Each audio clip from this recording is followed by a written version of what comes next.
Hi everyone, I hope you are doing well. Today we will talk about how to fix or how to solve the problem of Wizz weekly on settings.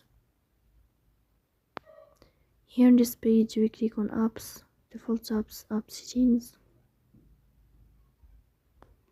In this list here you will search about the application of Wizz and you will click.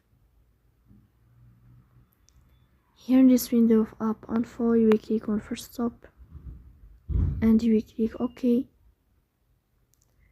Then you will enter to the window of storage.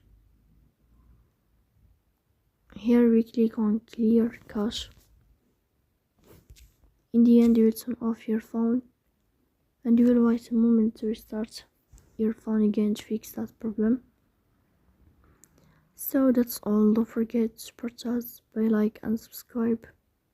See you next time.